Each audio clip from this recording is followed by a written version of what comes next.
Evangelho segundo Lucas, capítulo 15, versículo de número 25 a 32. Lucas 15, 25 a 32.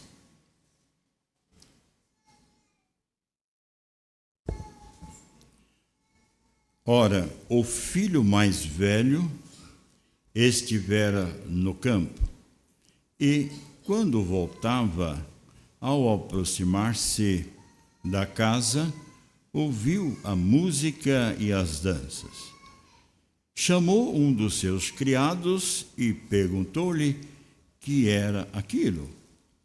E ele informou: veio teu irmão, e teu pai mandou matar o novilho cevado, porque o recuperou com saúde.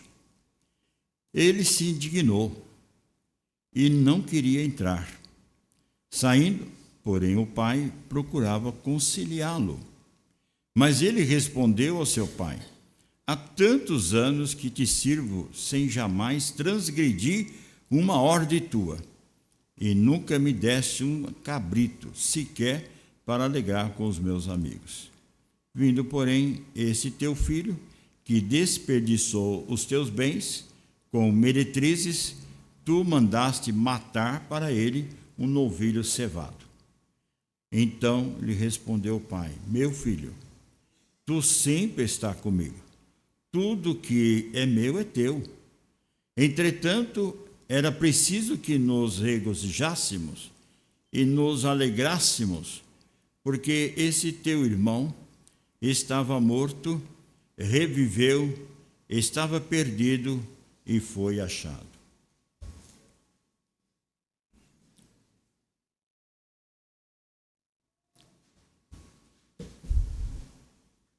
Se não fosse a graça do Senhor, nós não estaríamos aqui. Amada igreja, temos um momento muito singular na nossa vida pessoal. Muitas vezes falamos e não vivemos o que falamos. Cantamos e não confessamos aquilo que cantamos. Às vezes, irmãos, nós precisamos parar um pouco, fazer uma visita a sós com Deus e fazer um autoexame da nossa vida pessoal. Há necessidade, muitas vezes, irmãos, entender o que nós estamos fazendo no convívio da nossa família e na família da fé. Porque muitas vezes, na prática, nós estamos fazendo aquilo que entristece o coração de Deus. Nós fazemos conceitos, colocamos frases, muitas vezes indevida, imprópria, para machucar, para ferir o nosso irmão em Cristo. No nosso coração, muitas vezes, aquele sentimento de que eu quero ver a ruína deste ou daquele. Eu quero ver a desgraça daquela família. Eu quero ver a derrota daquele lar. Quando o nosso coração devia ser outro. Uma atitude diferente de uma pessoa comprometida, como nós vimos nos nossos louvores. Um coração regenerado. Um coração transformado. Porque temos vida e vida eterna.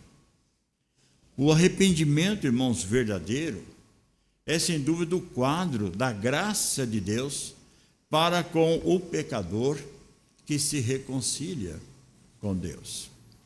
Mas somente a graça de Deus pode fazer isso. Nenhum homem, por sua vontade própria, por mais intelectual que ele seja, ele pode ter esse impulso de chegar na presença de Deus, a não ser a ação da graça de Deus na sua vida. Mas é preciso que nós, como igreja, compreendamos o nosso papel como irmão em Cristo. Não só com a nossa vida pessoal, com a nossa vida com o próximo. Viver, irmãos, independente de Deus, é sem dúvida viver na maior tragédia que um homem e uma mulher pode ter se não depender do Senhor. Tudo parece bonito, tudo parece formoso, tudo é interessante, mas é uma situação de uma queda que leva à desgraça e, por fim, à destruição, trazendo assim, então, consequências terríveis para uma pessoa, para uma família e para a igreja do Senhor.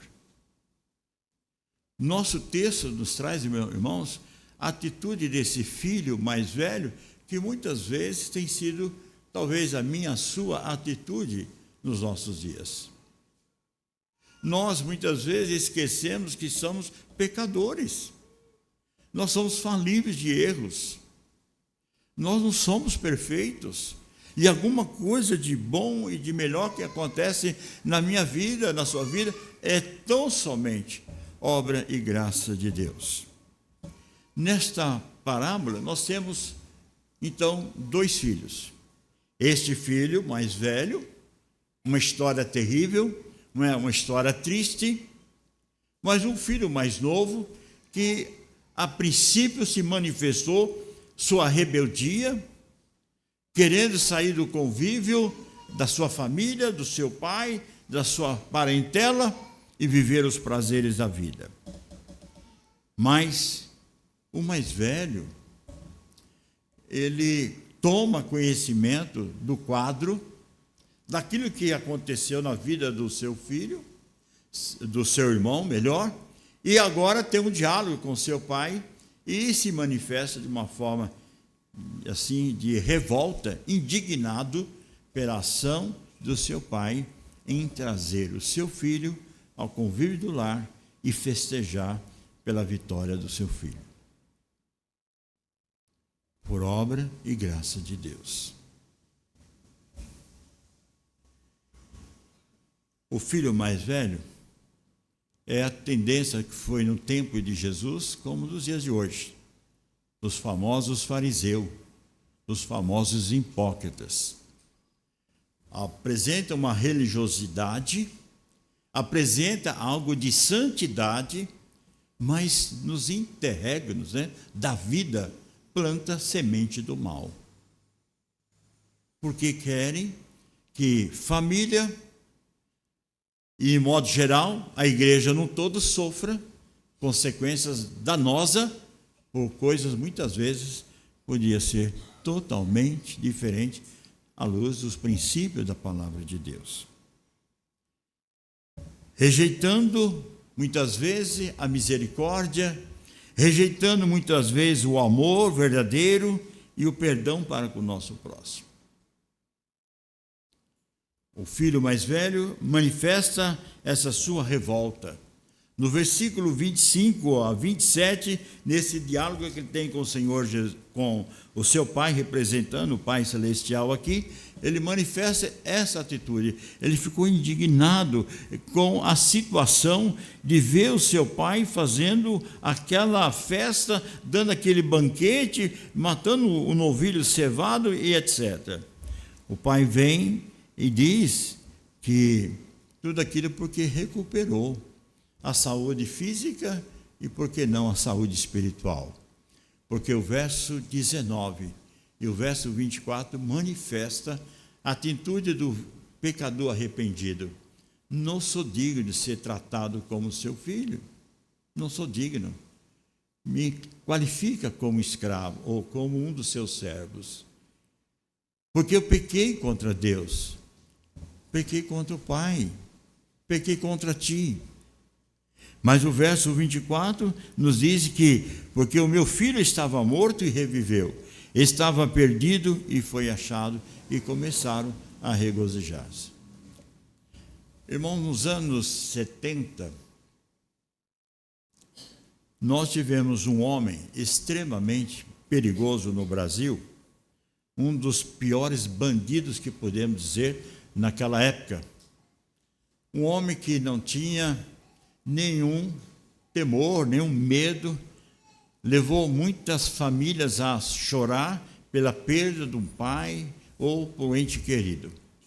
Tirou a vida de muitos pais de família. Esse bandido foi preso e foi colocado em celas que possivelmente não poderia escapar, mas escapou. Ele fugiu, se escondeu, achou, prendeu de novo esse bandido, levaram ele para uma ilha, conhecida a ilha de Marajó, largaram ele lá no meio da serpente, cobra, para ser devorado. Este homem consegue escapar, vai para a beira da praia, encontra-se um velho homem. Um homem idoso, sozinho, sentado na sua bancadinha, mas lendo a palavra de Deus. Este homem, então, fala de Jesus a esse bandido. E esse bandido é quebrantado, é transformado, recebe um coração novo e transforma-se num grande pregador da palavra de Deus. Mas nós muitas vezes não queremos isso. Nós não queremos que haja transformação, que não haja arrependimento e que haja realmente uma destruição. Nosso sentimento é como esse filho mais velho, nós queremos ver o filho fora de casa, não queremos ele de volta. Ele não serve, não tem mais valor. Irmãos, quem somos nós para sentenciar este ou aquele, por mais que esteja na vida de pecado, destruindo a sua própria vida, abandonando, quem sabe, o próprio Senhor, a quem confiou e adorou ao Senhor. Mas é um Senhor que pode trazer o homem, por mais miserável que ele esteja, no lamaçal do pecado, trazer de volta para a casa do Pai.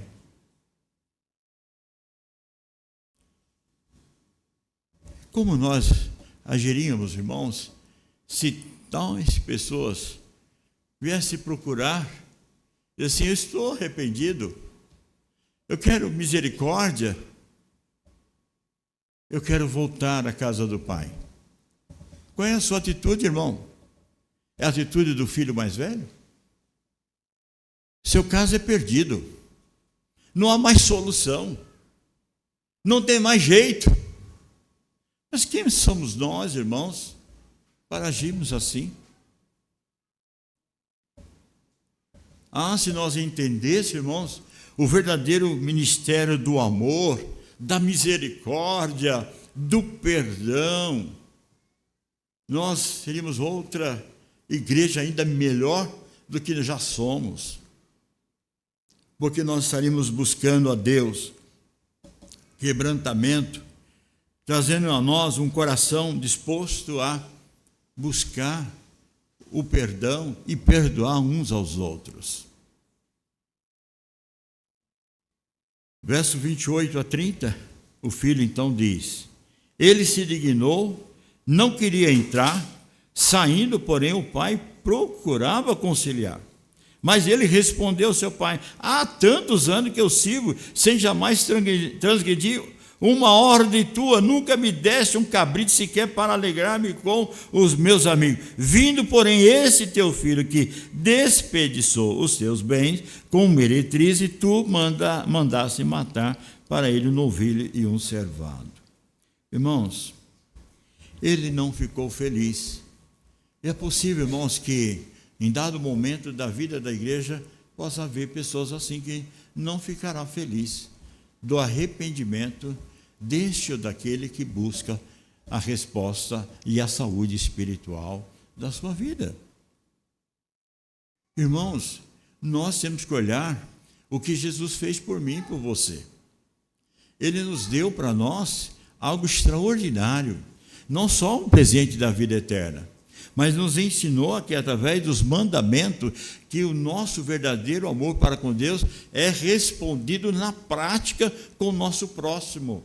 Nas situações mais diversas da vida, nós temos que entender que nós fracassamos, nós erramos, nós vacilamos, nós envergonhamos, como diz o servo de Deus, profeta Daniel, no seu capítulo 9, diz, né, corá de vergonha o que nós fazemos.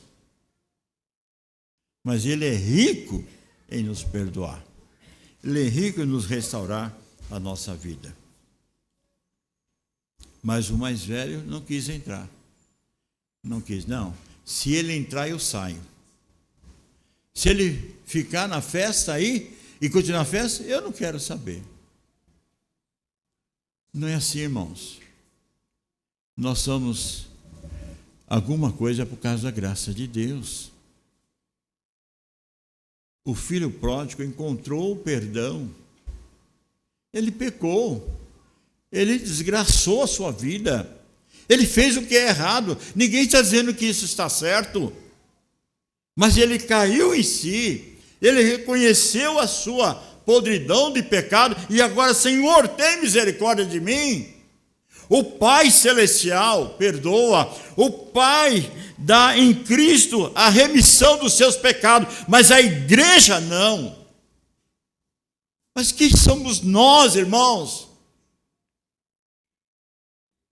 Para rejeitar, para impedir que o pecador chegue até nós na confissão do seu pecado e pedindo misericórdia.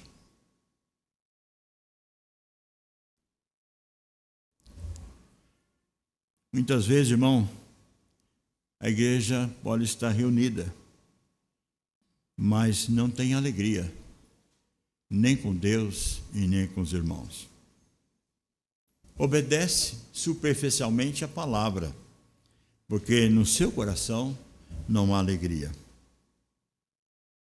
Meus irmãos, para Deus, o que importa é que Ele recebe o pecador. E o pecador que é restaurado, ele recebe o aconchego do Pai Celestial. E não será esquecido e não será abandonado. Mas é daquele filho que age como esse filho mais velho. Não perdoa e nem aceita a restauração do irmão. É como o filho mais velho. Irmãos, a mesa do Senhor é uma mesa de reconciliação. A mesa do Senhor é uma mesa de restauração. A mesa do Senhor é um momento em que nós reconhecemos que somente a graça de Deus nos perdoou, limpando todas as nossas mazelas, todos os nossos pecados, de forma mais desgraçada que for, imoral que for. E Deus traz o perdão e reconcilia para fazer parte dos eleitos de Deus. No Evangelho de João, capítulo 8, havia uma mulher conhecida como a mulher adúltera. Para os homens só tinha um caminho: vamos apedrejá-la, vamos atirar pedra.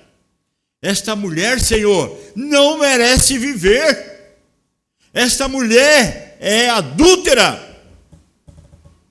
Este pecado é um pecado de morte.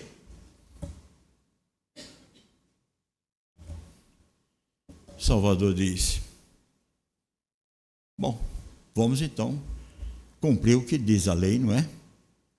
Se vocês não têm pecado, atirem então a primeira pedra. Foram todos embora. Quem podia tirar a pedra é o próprio Senhor. Mulher, você pecou e você merece a morte. Mas o que Jesus disse? Ninguém te condenou e nem eu. Vai e a tua fé te salvou.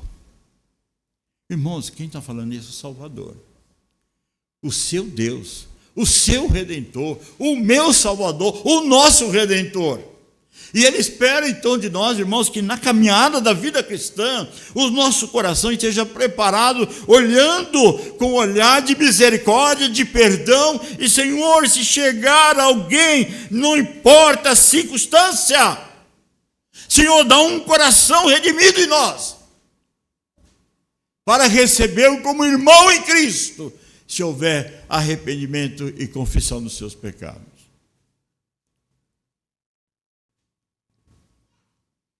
O filho mais velho compara-se aos fariseus, cheio de leis, cheio de coisa cerimonial, como que a salvação fosse adquirida e alcançado pelas obras. Mas Deus rejeitou os fariseus, rejeitou todos aqueles que pensam que a salvação se alcança pelas obras.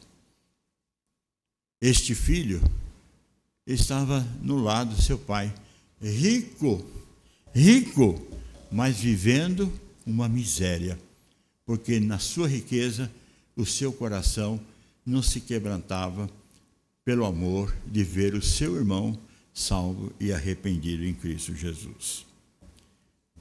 Verso 32 diz: entretanto, era preciso que nós regozijássemos e nos alegrássemos, porque esse teu irmão estava morto e reviveu, estava perdido e foi achado. Irmãos, eu estou feliz pelos 50 anos da igreja, muito feliz. Mas eu sei quantas dores nós enfrentamos neste ano. Quantas dores marcou profundamente a nossa vida pessoal, conselho. Mas o nosso coração não está aqui, irmãos, para julgar e sermos juiz. Nós estamos aqui para aplicar aquilo que o Senhor ensinou na sua palavra. Diz a palavra de Deus, quando Paulo escreve à igreja de Efésios, ele diz o seguinte: longe de vós toda amargura, longe de vós toda cólera, longe de você ira, gritaria, blasfêmia e bem toda malícia, longe de tudo aquilo que não agrada a Deus. Mas antes, sede uns para com os outros benignos, compassivos, perdoando-vos uns aos outros, como também Deus em Cristo vos perdoou. Compara a sua obra de misericórdia, de perdão com o próximo, daquilo que Jesus fez com você, fez comigo. Mas este filho não entendeu assim. Este filho não quis assim. Ele não quis fazer parte da história de estar com aqueles que se alegravam com o arrependimento do seu irmão mais novo.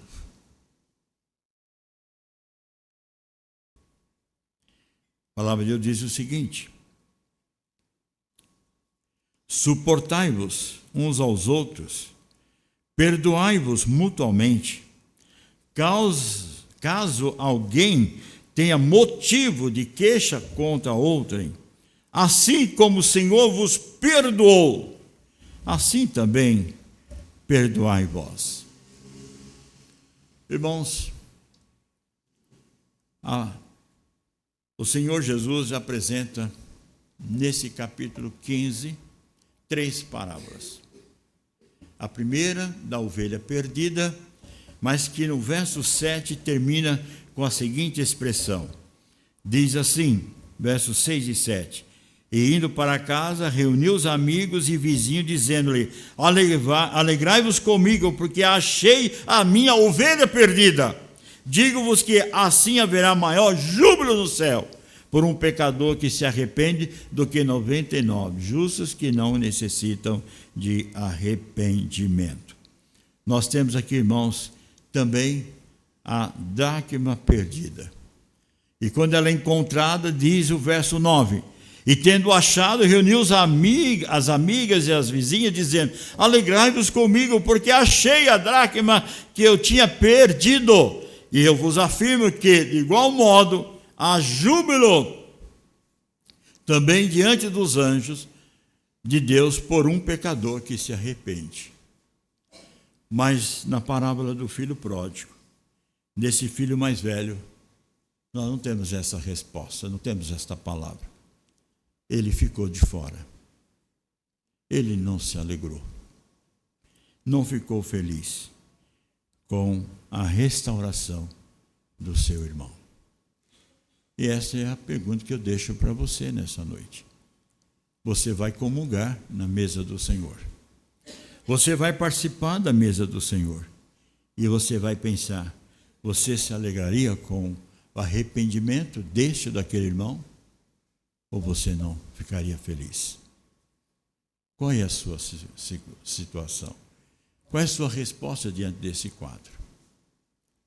Irmãos, gostaria que você pudesse ler uma ou duas vezes a pastoral desta noite. Leia uma ou mais vezes e faça esse exame. Tenha misericórdia de Deus.